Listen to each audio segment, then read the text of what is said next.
Shalom jemaat yang terkasih dalam Tuhan Yesus Kristus. Kita percaya bahwa Allah kita adalah Allah yang dahsyat, Allah yang senantiasa setia dan sanggup menolong kita, melepaskan kita dari segala perkara, dari segala kesesakan, dan segala kesukaran. Pujilah Tuhan Allah kita. Haleluya Yesus, terima kasih Tuhan. Terima kasih Tuhan. Kuatkanlah hatimu, lewati setiap persoalan. Tuhan Yesus selalu menopangmu, jangan berhenti harap padanya. Tuhan pasti sanggup, tangannya takkan terlambat untuk mengangkatku. Tuhan masih sanggup, percayalah, Dia tak tinggalkanmu. Terima kasih Tuhan. Kuatkanlah hatimu, lewati setiap persoalan. Tuhan Yesus selalu menopangmu, jangan berhenti harap padanya. Tuhan pasti sanggup, Kau sanggup Tuhan, tangannya takkan terlambat untuk mengangkatku. Tuhan masih sanggup, percayalah, Dia tak tinggalkanmu. Terima kasih Tuhan. Tuhan pasti sanggup, Kau sanggup Tuhan, tangannya takkan terlambat untuk mengangkatku. Tuhan masih sanggup, percayalah, Dia tak tinggalkanmu. Percayalah, Dia tak tinggalkanmu. Percayalah, Dia tak tinggalkanmu. Praise the Lord, hallelujah. Oh, hallelujah. Terima kasih Tuhan. Terima kasih Tuhan Yesus berkati setiap kita selamat hari Minggu. Shalom saudara-saudara yang dikasihi Tuhan Yesus. Kita bertemu lagi dalam program streaming GBI Home 10 Oktober 2020. Dan saya bersyukur dapat menjumpai saudara melalui program ini. Doa saya dan kerinduan saya biar kiranya kita boleh diberkati melalui program ini. Dan saya percaya tatkala kita membuka hati kita bagi kebenaran firman Tuhan membentuk kita, pastinya kita akan menjadi pribadi-pribadi yang semakin kuat di dalam Tuhan.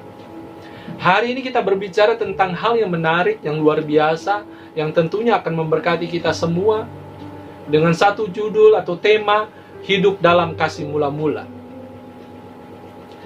Tatkala kita berbicara tentang kasih mula-mula atau cinta mula-mula, tentunya kita teringat bahwa kalimat ini tentunya merupakan hal pertama yang pernah kita alami tatkala kita menjadikan Kristus sebagai Tuhan dan Juru Selamat secara pribadi. Kita berjumpa dengan Tuhan dan kita mengalami perubahan yang luar biasa, hidup baru di dalam Dia, dan ada kegairahan di dalam hati kita untuk mengasihi Dia semakin hari semakin lebih dalam lagi. Dan cinta mula-mula ini merupakan satu hal yang kita rindukan tetap ada di dalam hidup kita. Meskipun pada kenyataannya saudara, kadangkala kita mengalami cinta mula-mula itu semakin hari semakin memudar di dalam hidup kita. Tetapi saya percaya melalui kebenaran firman ini kita akan merenungkan kembali bagaimana kita hidup di dalam cinta yang mula-mula itu, atau kasih yang mula-mula kepada Tuhan. Dan pada akhirnya kita akan menjadi pribadi yang luar biasa di dalam Tuhan. Tapi sebelumnya saudara, sebelum kita lebih jauh membincangkan tentang tema ini, mari kita bersatu di dalam doa. Buka hati saudara untuk kita masuk di dalam hadirat Tuhan. Kami bersyukur Bapa, kami ada karena anugerah-Mu. Tuhan, terima kasih atas waktu yang terbaik untuk kami merenungkan kebenaran firman Tuhan. Biar kiranya kami boleh menjadi pribadi-pribadi yang bukan hanya cepat mendengar, tetapi belajar untuk melakukan kebenaran firman-Mu itu di dalam kehidupan kami sehari-hari. Hamba-Mu yang penuh dengan kelemahan ini tentunya tidak dapat berbuat apa-apa tanpa Engkau. Tuhan, kami rindu Engkau mengurapi hamba-Mu ini, sehingga setiap kata-kata yang keluar dari bibir lidah hamba-Mu ini menjadi kata-kata yang menguatkan, meneguhkan, memulihkan kehidupan kami semua Tuhan. Berfirmanlah ya Bapa, karena kami siap untuk merenungkannya di dalam nama Yesus. Kita yang sudah merenungkan, yang siap merenungkan firman Tuhan, katakan bersama, amin, amin, haleluya saudara. Pada suatu ketika, tanggal 20 November 2012, ada satu berita yang mengejutkan.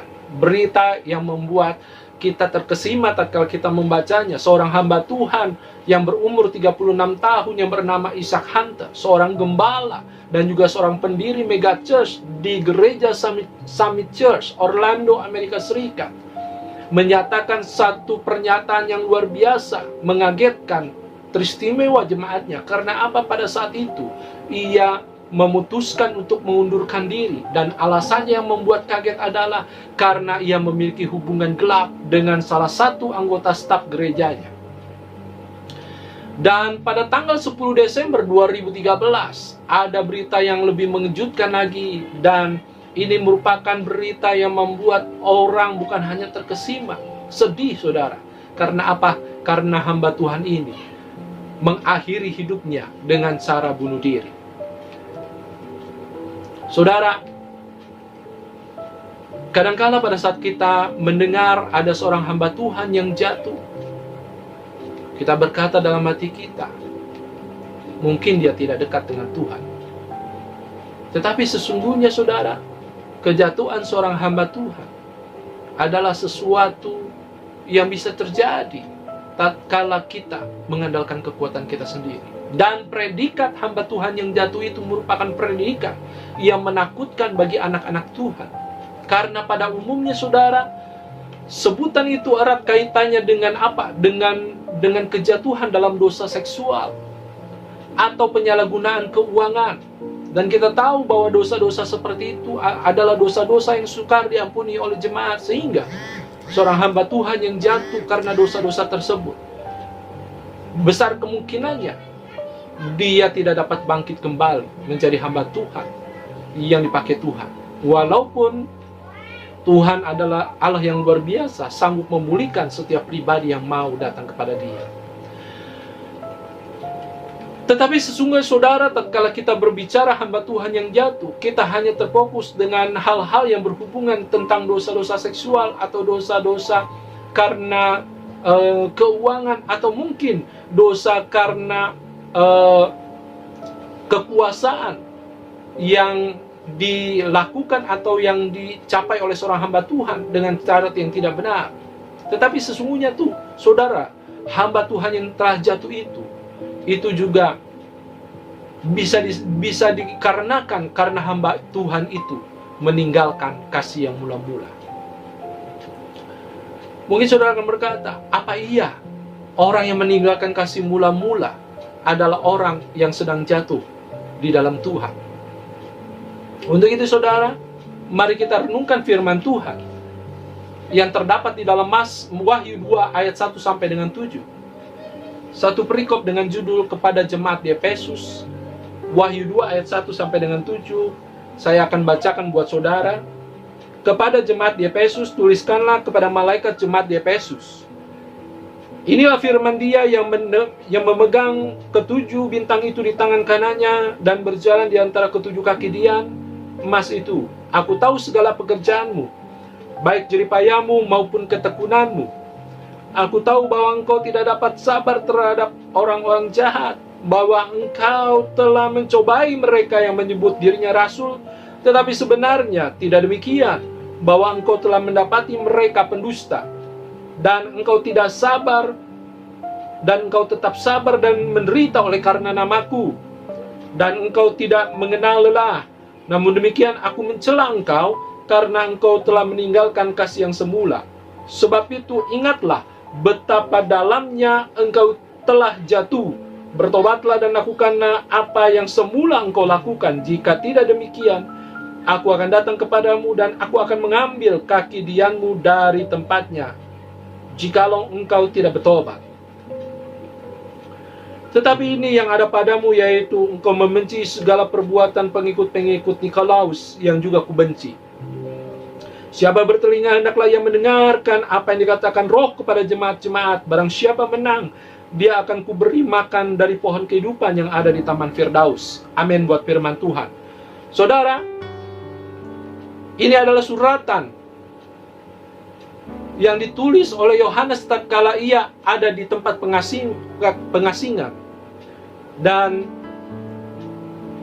menjadi salah satu tulisan atau surat kepada 7 jemaat, dan salah satunya adalah jemaat di Efesus.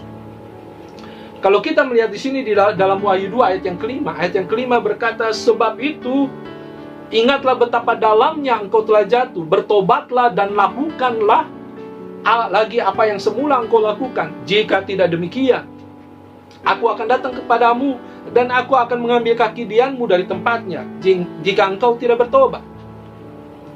Allah menegur keras jemaat di Efesus. Padahal sesungguhnya kalau kita melihat di sini saudara, perikop yang sudah kita baca, ayat-ayat sebelumnya, kalau kita melihat ayat yang kedua, sebelum ayat yang kelima, ayat yang kedua sampai dengan ayat yang ketiga, dikatakan di situ, aku tahu segala pekerjaanmu, baik jeripayamu maupun ketekunanmu. Aku tahu bahwa engkau tidak dapat sabar terhadap orang-orang jahat, bahwa engkau telah mencobai mereka yang menyebut dirinya rasul, tetapi sebenarnya tidak demikian, bahwa engkau telah mendapati mereka pendusta, dan engkau tetap sabar dan menderita oleh karena namaku, dan engkau tidak mengenal lelah. Jadi saudara, pada saat kita merenungkan perikop ini, di sini dijelaskan ayat yang kedua sampai dengan ayat yang ketiga, satu kupasan yang berisi pujian Tuhan kepada jemaat di Efesus. Tetapi tatkala kita baca ayat 3 sampai dengan ayat keempat, ayat yang keempat sampai dengan ayat kelima, namun demikian aku mencela engkau karena engkau telah meninggalkan kasihmu yang semula. Wow, saudara. Jelaslah di sini saudara, tatkala kita melihat kebenaran firman Tuhan, keadaan jemaat di Efesus adalah jemaat ini jemaat yang aktif menentang kejahatan. Mereka juga jemaat yang dapat membuktikan dan membuka kedok pendusta, mengenal kebenaran dengan baik, artinya memiliki doktrin gereja yang sangat-sangat kuat di dalamnya. Dan jemaat di Efesus adalah jemaat yang sabar menderita karena nama Kristus. Mereka juga tidak mengenal lelah, penuh dengan daya juang. Artinya jemaat ini saudara, jemaat yang sangat-sangat giat melakukan pelayanan di dalam Tuhan. Bahkan jemaat ini adalah jemaat yang membenci perbuatan pengikut Nikolaus, bidat-bidat yang menyesatkan orang percaya pada saat itu. Tetapi Allah mencela mereka. Karena apa saudara? Karena mereka meninggalkan kasih yang semula. Bahkan dengan jelas tadi sudah kita baca, Allah menegur keras jemaat Efesus. Sebab itu ingatlah betapa dalamnya engkau telah jatuh. Wow. Ini berarti saudara, betapapun hebat dan pelayanan dan doktrin yang dibangun oleh seorang hamba Tuhan atau oleh orang percaya, apabila ia meninggalkan kasih mula-mula, maka di mata Tuhan ia adalah hamba Tuhan yang telah jatuh. Harus kita akui, saudara, kadangkala kita puas dengan apa yang kita lakukan hari-hari ini. Di dalam pelayanan kita merasa bahwa kita sudah melakukan sesuatu yang luar biasa bagi Tuhan. Tetapi harus kita renungkan kembali, apakah kita masih memiliki kasih yang mula-mula itu kepada Tuhan? Atau jangan-jangan kita sudah mengundurkan diri dari kecintaan kita yang mula-mula kepada Tuhan. Sehingga menjadi satu hal yang luar biasa untuk kita renungkan. Mengapa kasih yang mula-mula itu menjadi ukuran kejatuhan seorang anak Tuhan atau seorang percaya?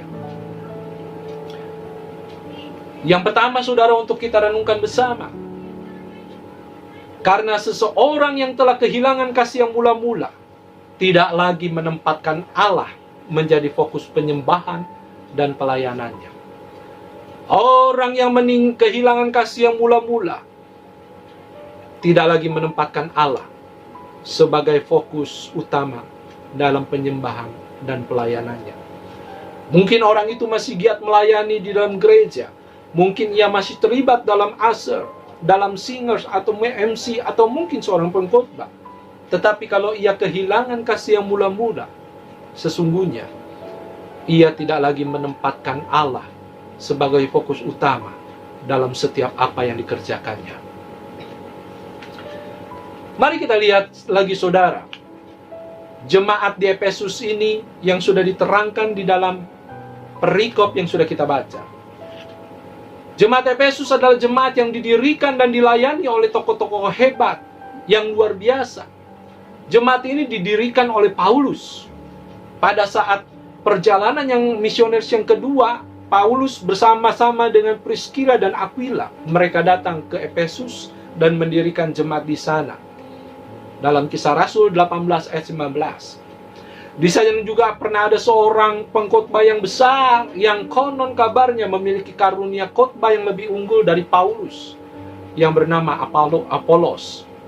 Juga, saudara, kalau kita melihat di sana juga pernah ada seorang pendeta tua yang penuh kasih, yaitu Rasul Paulus. Timotius juga pernah melayani di sana. Bahkan di sana pernah ada sekolah Theologia STT Tyrannus. Artinya, jemaat di Efesus adalah jemaat yang luar biasa. Bukan hanya jemaat yang besar, tetapi jemaat yang kuat. Dan doktrin mereka adalah doktrin yang kuat, karena mereka didirikan dan dilayani oleh orang-orang hebat. Tetapi perjalanan waktu membuktikan, setelah orang-orang hebat itu, setelah Paulus, Apolos, Yohanes, Timotius, dan penginjil-penginjil lain itu telah tiada, atau 40 tahun setelah mereka telah tiada, kerohanian jemaat ini sudah berbeda. Bahkan saat Yohanes menulis surat teguran ini, generasi kedua dari jemaat Efesus hanya memiliki sisa-sisa kejayaan rohani. Memang mereka masih memiliki doktrin yang kuat. Bahkan mungkin mereka lebih solid lagi, mampu menyeleksi ajaran-ajaran yang sesat, seperti perikop yang sudah kita baca itu, saudara. Namun pada kenyataannya mereka dicela oleh Tuhan. Karena apa, saudara? Bukan karena isi kepala mereka, tetapi karena isi hati mereka. Hati mereka menjadi dingin. Hati mereka tidak lagi dipenuhi oleh cinta mula-mula atau kasih mula-mula kepada Tuhan. Allah tidak lagi menjadi fokus utama dalam penyembahan dan pelayanan yang mereka lakukan. Ini merupakan keadaan yang sangat tragis. Tatkala gereja melakukan hal-hal yang bersifat rohani, tetapi sesungguhnya tidak didasari oleh kecintaan kepada Tuhan, maka sesungguhnya gereja itu sedang jatuh. Maka sesungguhnya gereja itu sedang tidak ada dalam kehendak Tuhan. Saudara, kita mengerti bahwa orang yang tidak menempatkan Allah sebagai fokus hidup akan mudah berpaling dari Allah. Yang percaya katakan amin, saudara. Orang yang tidak menempatkan Allah sebagai fokus hidupnya akan mudah berpaling dari Allah. Mereka akan mudah berpaling kepada hal-hal yang bukan Allah. Mungkin mereka gampang berpaling kepada kekayaan, kepada hal-hal yang bersifat fana. Sehingga menjadi hal yang harus kita renungkan bersama. Tatkala bangsa Israel keluar dari tanah perbudakan, Allah memperingatkan kepada mereka melalui firman-Nya. Di dalam kebenaran, di dalam Keluaran 20 ayat 2 dan ayat yang ketiga, firman Tuhan berkata, "Akulah Tuhan Allahmu yang membawa engkau keluar dari tanah Mesir, dari tempat perbudakan. Jangan ada padamu ilah lain di hadapanku." Allah dengan tegas mengatakan, jangan ada Allah lain di hadapanku. Karena manusia gampang berpaling dari Dia. Tatkala orang Farisi dan ahli Taurat bertanya kepada Tuhan, kepada Yesus, "Guru yang baik, apakah hukum yang utama?" Yesus berkata, "Kasihilah Tuhan Allahmu dengan segenap hatimu, dengan segenap jiwamu, dan dengan segenap akal budimu." Matius 22 ayat 37 berkata seperti itu. Ini berarti Yesus ingin berkata, hukum yang utama di dalam hidup ini adalah menjadikan Allah sebagai fokus utama di dalam kehidupan setiap orang yang percaya kepada Dia. Saudara, tatkala kita tidak menempatkan Allah sebagai pribadi yang menjadi fokus di dalam hidup kita, maka akan mudah untuk kita berpaling dari Dia. Dan ketahuilah saudara, orang yang berpaling dari Allah tidak pernah mengandalkan Allah. Firman Tuhan berkata, beginilah firman Tuhan, terkutuklah orang yang mengandalkan manusia, yang mengandalkan kekuatannya sendiri dan hatinya menjauh daripada Tuhan. Yeremia 17 ayat 5. Sehingga tatkala kita menyadari bahwa fokus utama di dalam kehidupan kita adalah Allah, tentunya kita harus terus berpegang teguh kepada Dia. Karena orang yang tidak menempatkan Allah sebagai fokus utama, dia mudah berpaling. Dan orang yang mudah berpaling adalah orang yang tidak pernah mengandalkan Allah. Dan tahukah saudara, orang yang tidak mengandalkan Allah adalah orang yang terkutuk. Seperti dikatakan Yeremia 17 ayat yang kelima. Sehingga saudara, mengapa kasih yang mula-mula menjadi ukuran kejatuhan anak Tuhan? Yang poin yang pertama yang kita renungkan adalah karena pada saat seseorang telah kehilangan kasih yang mula-mula, tidak lagi menempatkan Allah menjadi fokus penyembahan dan pelayanan di dalam hidupnya. Kita mau menjadi pribadi yang menempatkan Dia sebagai pribadi yang utama di dalam hidup kita, sehingga pelayanan, penyembahan yang kita berikan kepada Dia, yang kita kerjakan, bukan hanya sebatas rutinitas belaka, tetapi menjadi sesuatu yang menyenangkan hati Tuhan. Poin yang kedua, alasan yang kedua, mengapa kasih mula-mula menjadi ukuran kejatuhan orang percaya? Karena seseorang yang telah meninggalkan kasih mula-mula tidak lagi mempunyai kepekaan untuk mendengar teguran Allah. Hatinya akan semakin degil. Orang itu akan mengeraskan hatinya. Kasih mula-mula membuat kita semakin peka akan Tuhan. Pada saat kita bertemu dengan orang yang kita kasihi, pada saat itu kita jatuh cinta kepada pribadi tersebut dan kita maunya terus berkomunikasi dengan orang tersebut. Kita maunya setiap hari, setiap saat kita dapat mendengar suaranya. Dan tahukah saudara, tatkala semakin dekat kita dengan orang yang kita kasihi, kita tahu cara berbicaranya seperti apa, kita tahu cara berjalannya seperti apa. Bahkan kalau kita melihat dari jarak 100 meter, kita dapat membedakan apakah dia orang yang kita kasihi atau dia bukan orang yang kita kasihi atau orang yang lain. Kita dapat membedakan seperti itu. Singkat kata saudara, kasih yang mula-mula membuat kita semakin peka dengan orang yang kita kasihi. Demikian juga kasih yang mula-mula kepada Tuhan membuat kita semakin peka terhadap Tuhan yang kita kasihi.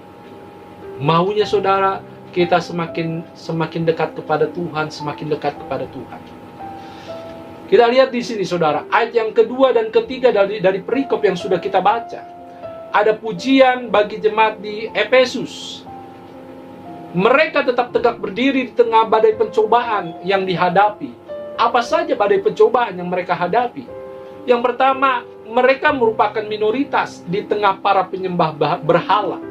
Saat itu mereka hidup di kota di mana orang-orang sekitarnya adalah penyembah berhala. Karena mereka tinggal di tengah megahnya kuil Dewi Artemis dari penyembahnya. Seolah-olah kemegahan kuil Dewi Artemis itu mencengkram kehidupan berjemaat dari jemaat di Efesus. Saudara, yang ketiga, mereka mendapat tekanan dari kaisar yang saat itu sedang berkuasa, kaisar Romawi Domitianus yang berkuasa saat itu. Dan saat itu kaisar ini pun menyatakan bahwa dirinya adalah Tuhan yang harus disembah.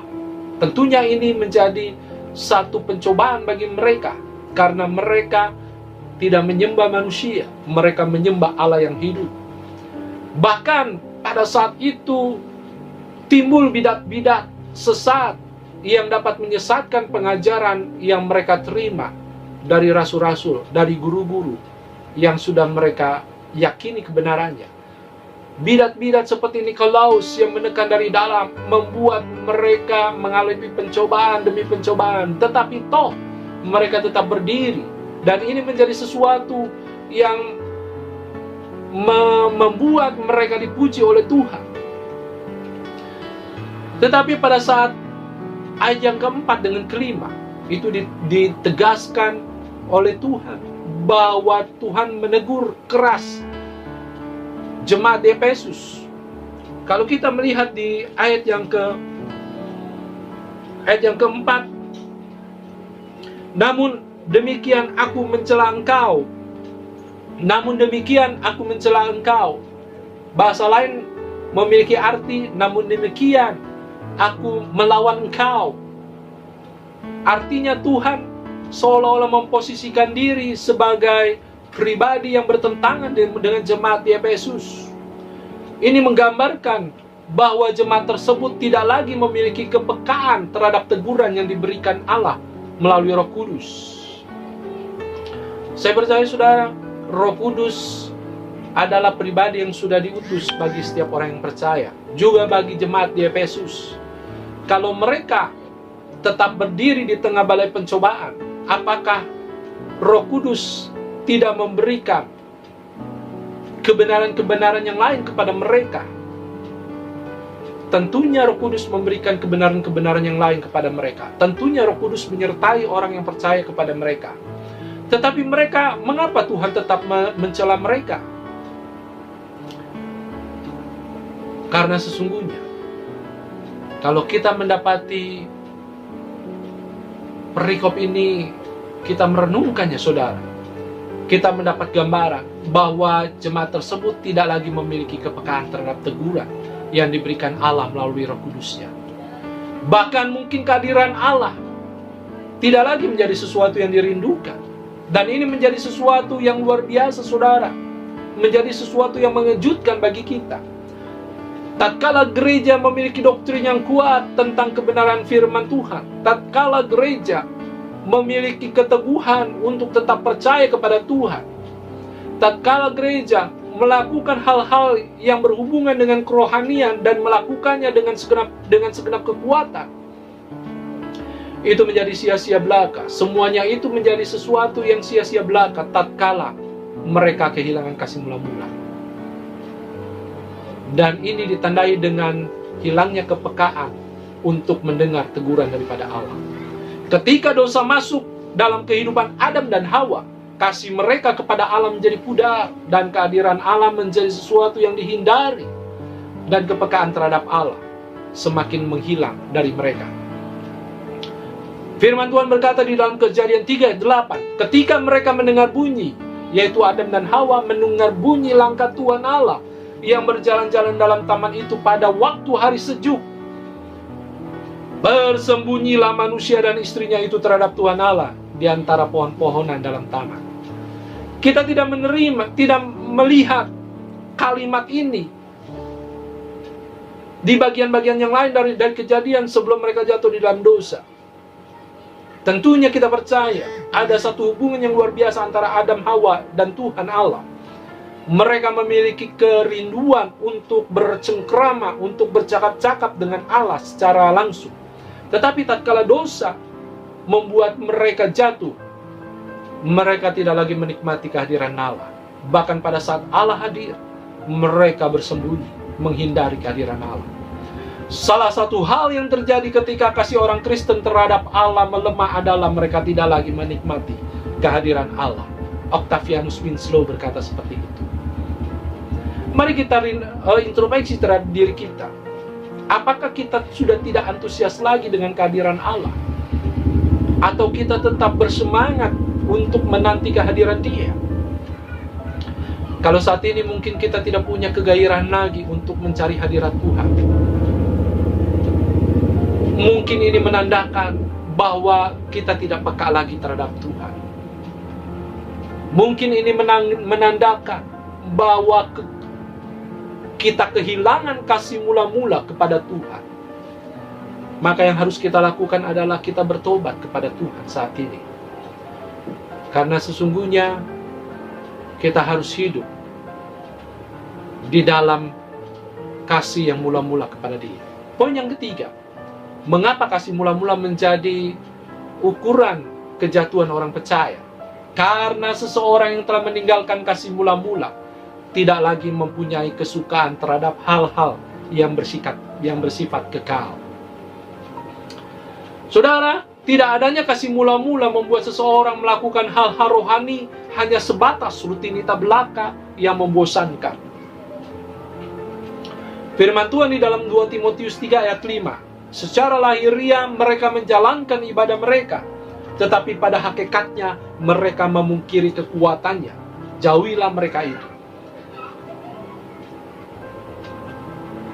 Saat ini kita harus merenungkan diri lagi, saudara. Kita harus introspeksi diri lagi. Apakah kita orang-orang yang benar-benar melakukan pelayanan kita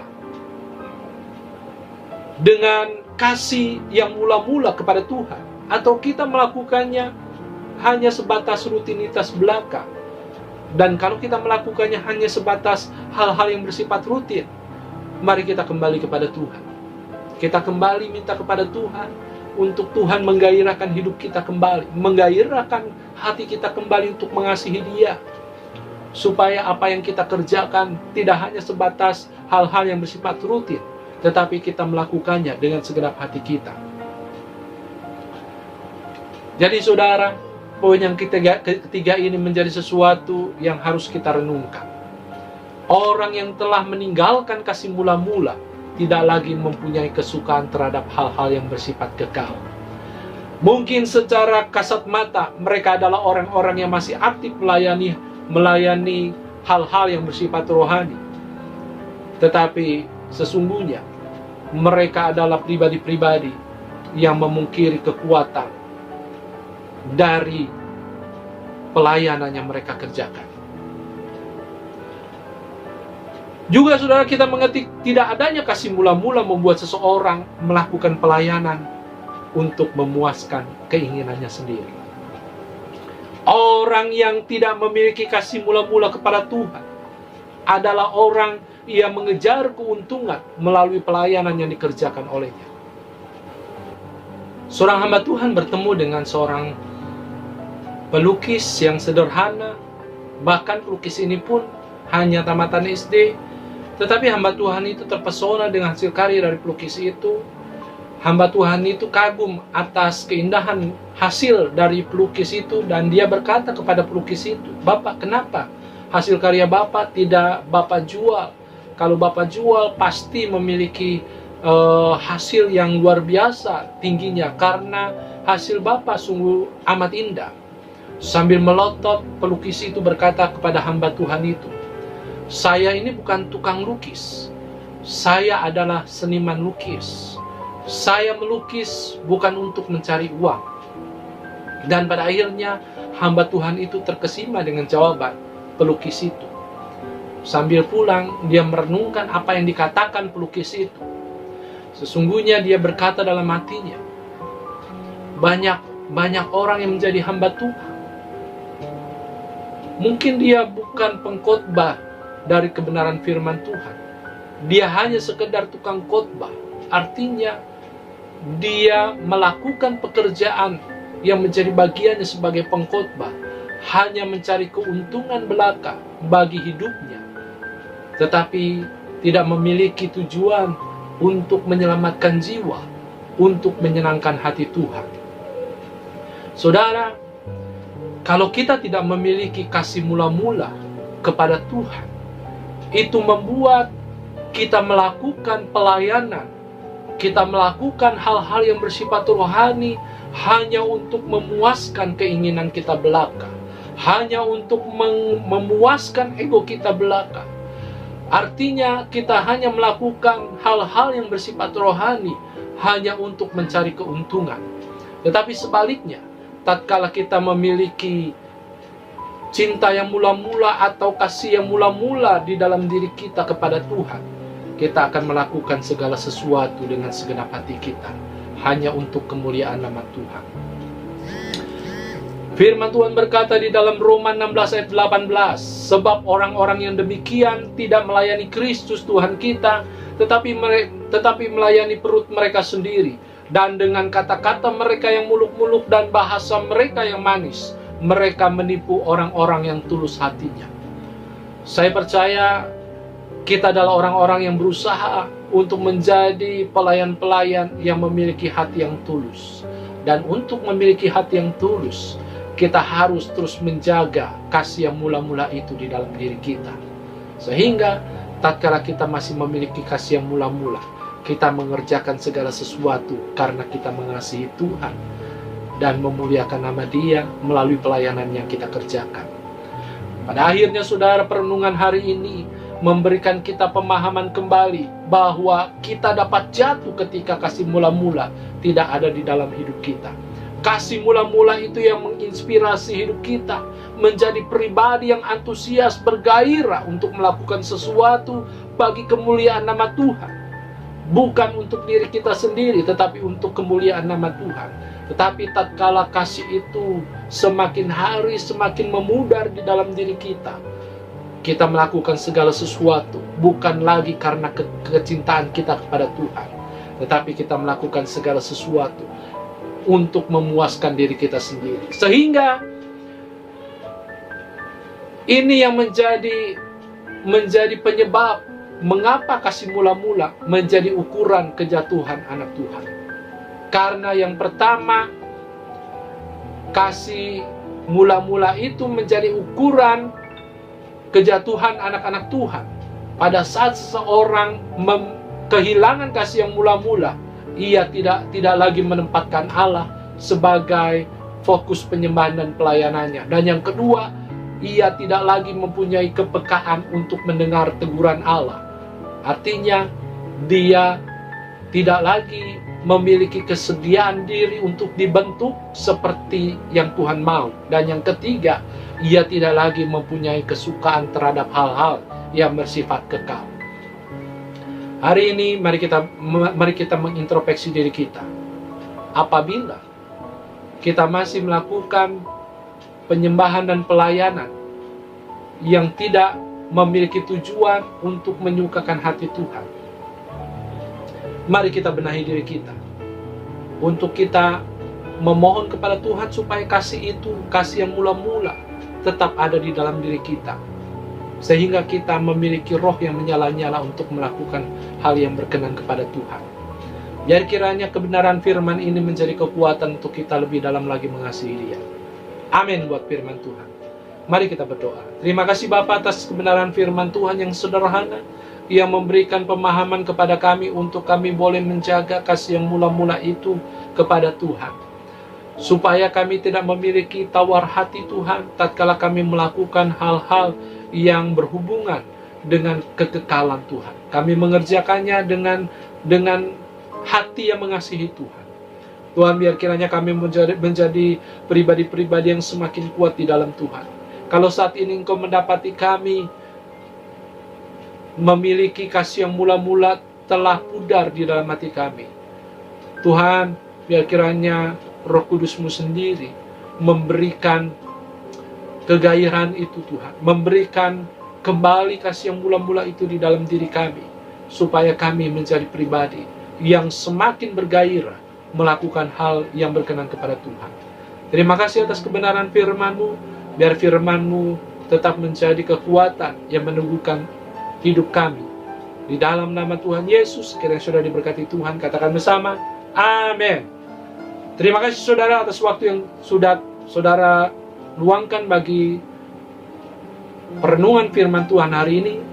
Tuhan kiranya menyertai, memagali saudara dengan kekuatan kesehatan. Haleluya. Amin.